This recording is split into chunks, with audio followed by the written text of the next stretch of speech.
You are Locked On Syracuse, your daily podcast on the Syracuse Orange. Part of the Locked On Podcast Network, your team every day.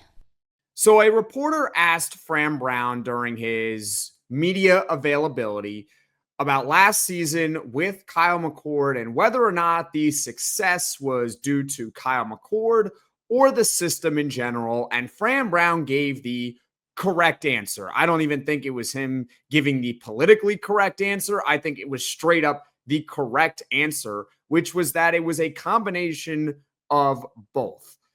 You cannot ignore the talent of Kyle McCord. He is a former five-star quarterback out of high school. There's a reason why Ohio State recruited him and developed him to eventually be the starting quarterback there. But you also cannot deny that Kyle McCord got better when he was with Syracuse compared to Ohio State, and it's because he was placed in the perfect system that maximized his overall ability, which overall, I mean, that's the job of coaching. Coaches cannot be miracle workers. What they have to do is put their players in the best position to succeed. So when you combine a talented quarterback like Kyle McCord with the system of Jeff Nixon, guess what? It's a match made in heaven, right? So that was the correct answer. And the system, according to Fran Brown, is not going to change. And Fran Brown specifically mentioned that Nixon's pro-style scheme that he runs, it has worked at numerous places. But I really want to focus at Jeff Nixon's time at Baylor to further demonstrate how Fran Brown is correct in that this system truly does work. So at Baylor, Nixon has been around college football and professional football for plenty of years. But Baylor, he was with them from 2017 to 2019 as their co-offensive coordinator. In 2017, Baylor was a terrible team. They went 1-11 overall, but the offense was actually not bad. As a unit, they averaged over 400 yards per game, and that included a top 25 passing offense in the country. Again, keep in mind that Baylor in 2017 was 1-11. They were one of the worst teams in college football. In fact, they might have been the worst off the top of my head, to be honest with you. You're 1-11. But the offense under Jeff Nixon was actually pretty decent. Top 25 passing offense in the country with a terrible team. That's pretty good, right? Then in 2018, Baylor as a team overall gets better. They go 7-6, and the offense also improves with Jeff Nixon, right? They go to 460 yards per game, including a top 20 passing offense in the nation. Then in 2019, Baylor does get better as a team. They go 11-3. The offense does regress a little bit under Jeff Nixon, but it was still very good. They averaged over 420 yards per game, and the passing offense ranked 43rd in the nation. So while Jeff Nixon was at Baylor, they had a top 25 passing offense in 2017, a top 20 passing offense in 2018, and the 43rd ranked passing offense in 2019. All good to very good totals while he was over at Baylor. Now, should be noted that for the most part, Jeff Nixon really worked with one quarterback while he was at Baylor, and that was Charlie Brewer.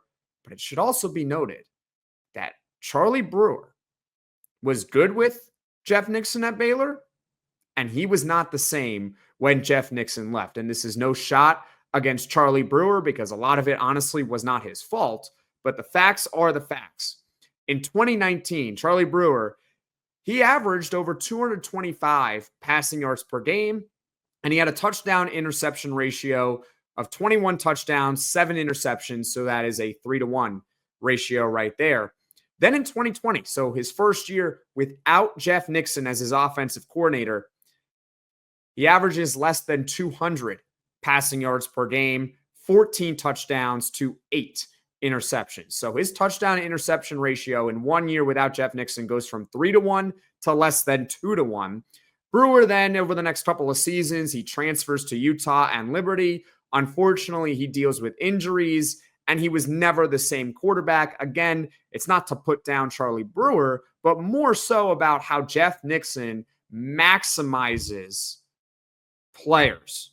He gets the most out of his quarterback, which is why I have a lot of faith in Jeff Nixon and in this offense that even without Kyle McCord, they are still going to be a good offense. Are they going to be the number one passing offense in the country next year? Probably not. Probably not. And that's okay. I still think Syracuse football will at least have a decent offense in 2025. And that's just me being conservative saying that because I would like to see one of these quarterbacks fully play a game before we can truly assess the offense. But I do think it'll be pretty good. And by the way, Kyle McCord is another example that I mentioned earlier about how someone got better with Jeff Nixon as their offensive coordinator. In 2023, Kyle McCord was at Ohio State. And let's be honest, he had much more to work with him at Ohio State than he did at Syracuse. And Syracuse had good weapons around him. Jackson Meeks and Trevor Pena, Oronde Gadsden, LaQuint Allen. They're not comparable, though, to what he had at Ohio State, which was Marvin Harrison, Emeka Ibuka. Those are 2 first-round picks. A second-round running back, and Travion Henderson was also there. They had an NFL tight end as well, and they had an elite offensive line. It's Ohio State, right? They're a stacked team. And McCord had a good year in 2023, 264 passing yards per game, 24 touchdowns, 6 interceptions. But he got better when he transferred to Syracuse and had Jeff Nixon as his offensive coordinator. And this is why the offense not changing, even though the quarterback is changing, I still have a lot of faith that this offense will be really good. And overall, this is awesome for Syracuse that Jeff Nixon is back with the team. Kyle McCord in 2024, in case you need a refresher, he averaged over 370 yards per game, 34 touchdowns. His interception total did go up to 12 from 6 the previous year, but can we just chalk that up to Kyle McCord having that 5 interception stinker against Pitt?